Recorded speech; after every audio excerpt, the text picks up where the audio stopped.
Hi, I'm Laura Handy, and I'm proud to say I'm a professional triathlete and I've fallen back in love with the sport again.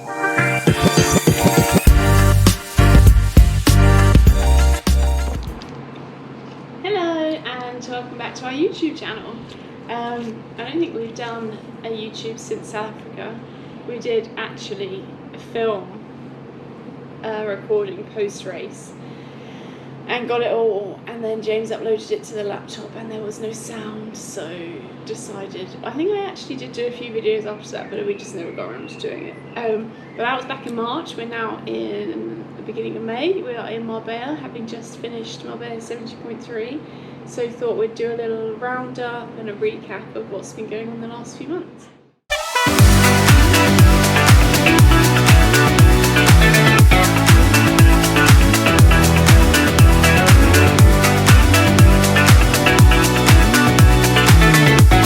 Going into this race, there was, after South Africa, I started a race in Mallorca, which I didn't finish.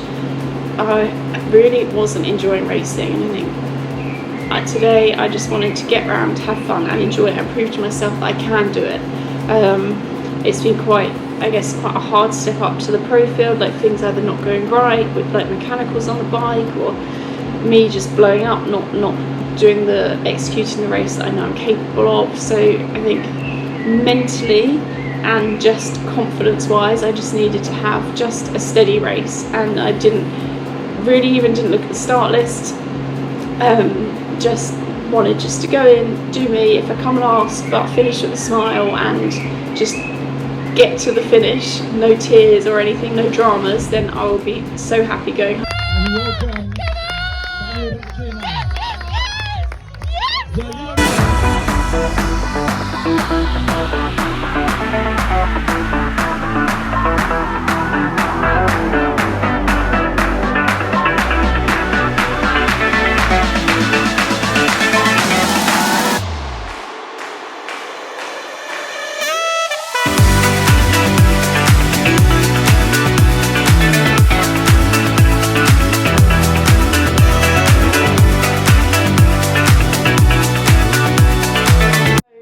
Originally, after South Africa, the plan was to go and race Ibiza, which was actually today as well, the long course world champs, and for that I needed a fit to compete form, which is just to sign off from the GP, and for that I needed to have an ECG.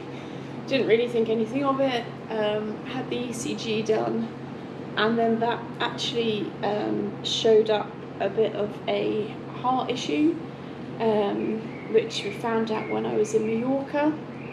So entered this race as just a bit of backup, because obviously couldn't do anything out in Mallorca in terms of like doctors and getting any appointments or anything like that. So just carried on training, hadn't really noticed anything like training wise, data, everything was normal and absolutely fine. So when we came home, had a bit of a chat with the doctor and got transferred to London to have a echo scan and another ECG. Mentally that was obviously quite hard, because I was like every session, like recovering from every session, I was like, God, like what's going on? Like, am I okay? Like, is this normal for me? Should I be doing what I'm doing? Should I be training? Like, should I not be doing intense sessions? What should I be doing? Like obviously nobody really had any answers, so carried on training absolutely fine. Mentally it was quite tough, I guess, because it's something that you worry about quite a lot and Google really doesn't help. So yeah, mentally I think it was probably harder, well, obviously physically. And then decided just to scrap Ibiza, because there's no way I could get all these tests done and get it all sorted in time. We booked to come out here, thinking that like it should be fine, and then spoke to the doctor in London, who potentially said, well, like we're not really sure about this. The like syndrome that it is, it's quite like the measurements they've got, it's quite high on the scale. So it wasn't actually. So now today, race day was Sunday. We found out Tuesday evening. I spoke to the doctor and said, look, like you should be fine to race, but like based on the second ECG that they've done, like we think that we're going to do more tests when we get home, a stress test, and I think a 48-hour just monitor ECG, but it should be fine. So we were coming out here anyway, whether it's going to be a training camp or a race. So I guess that was tough, not knowing like what I'm doing. Am I just training? Am I coming out to race? So mentally, just to get into the right headspace for racing, I think it was quite tough. But that's like, I just want to come out with zero pressure if I'm fit to race, which I feel like I am. I don't have any really side effects or anything from what they have found. We thought, well, we've had kind of sign off from her, just happy as long as we go and have some more tests on my back. Haven't had any of the side effects, which is, there's like, I guess, two sides of it. If you're having the side effects, then potentially it is more of an issue. And never had any like fainting, anything like that. So like if I hadn't have had this ECG, I'd have no idea, and like would have been like just training like normal. So yeah, we decided to race. So we flew out Wednesday on my birthday, 28 now. And we've got two of our really close friends here, Ben and Katie, which is really nice, super chilled, and it's great just to have them out here and just make it feel like a nice little holiday. So yeah, arrived Wednesday night. Thursday we went out, cycled a bit of the course. Absolutely stunning out here, really hot, but really lovely. Nice long climbs, nice roads, seas not too chilly, and was really calm for the recce swim, which is nice, and it's just good to be back out in the sun again. Yeah, so it's been a really chilled, like no pressure going into the race, just doing a few runs out on the bike. James did drop my bike, which was a little bit of stress, not for me, but for him, because he bent the derailleur hanger, but luckily he's brought his bike and we managed to swap that over. So yeah, that wasn't the best hour, but it's sorted and it's fine, and I had no issues race day today. Yeah, it's actually been really enjoyable out here, and Marbella, quite busy in town. I mean, the people we were going down to Racking, which opened at 6 this morning, and people coming out of a nightclub. So there's definitely two different types of people out here. But yeah, stunning place, stunning race, really beautiful course, and definitely would recommend coming out here. I think the swim for me was the bit I was most worried about with this syndrome. Everything you read online is like, swimming, don't swim, or don't jump into cold water and like exercise to a hard intensity. So in my head I was like, oh god, like if anything's going to happen, it's going to be in the swim. Which I guess I knew I'd find out. We did open water sessions in Mallorca trying to chase Fenella, which was probably just as hard, or if not harder.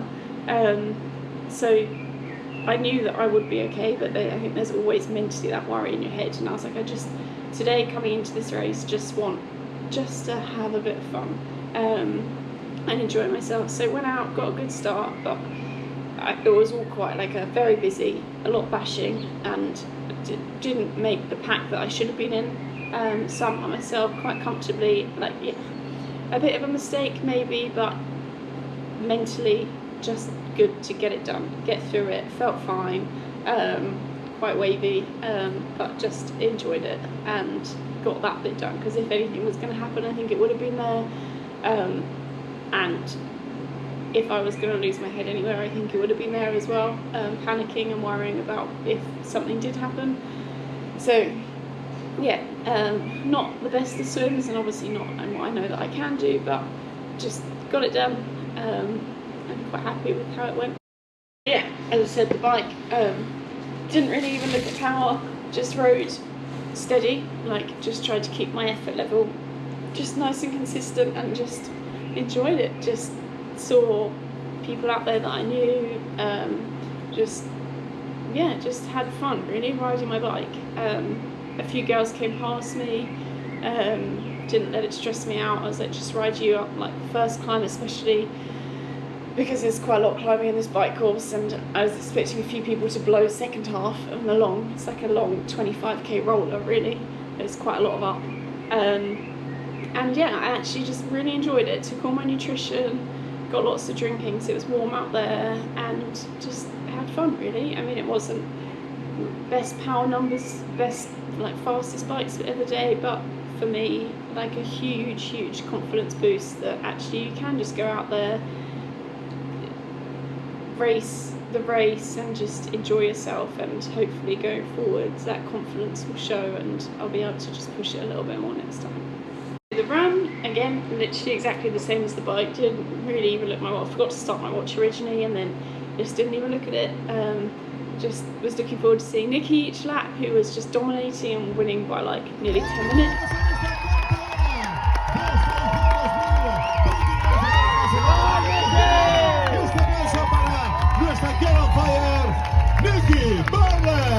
Wearing the bib number 1, your champion 2020, your champion 23, Great Britain's Nikki Bartlett. And there was actually loads of people out here that we know, and lots of girls racing from the UK as well, and it's a 3-lap course, like out and back, so you got to see them loads, which is really just a really good atmosphere. It was a bloody tough run. Like it was really hot, no shade, on like sandy gravel. Really, actually, that I got fed up with that by the 3rd lap, to be fair. I was just wanting some nice fresh tarmac. But yeah, just go out and just keep it like 7 RPE really out of 10. That it's a privilege and that you get to do this, and I think kind of not forgotten that, but just really just lost the love for it a little bit, or the racing aspect of it. The training I love and really enjoy that, but the racing, I think, just lost all confidence that I could actually even finish a race, let alone race a race or be in the race. So just yeah, get to the finish, had James, Katie, Ben there, like it was just, yeah, like really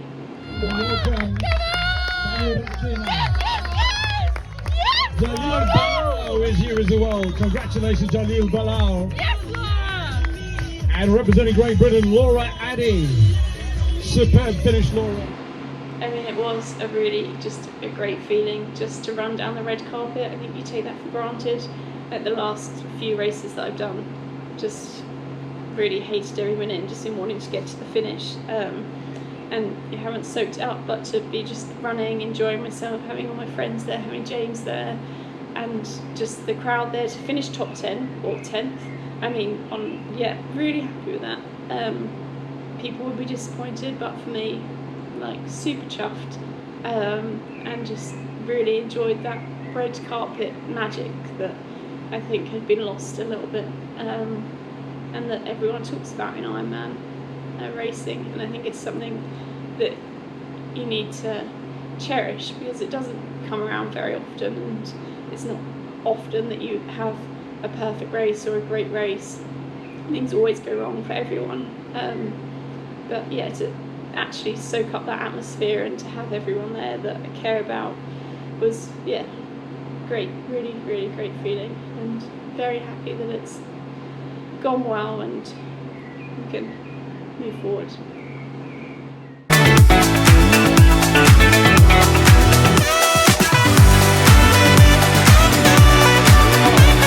Don't film me. I've got any clothes on.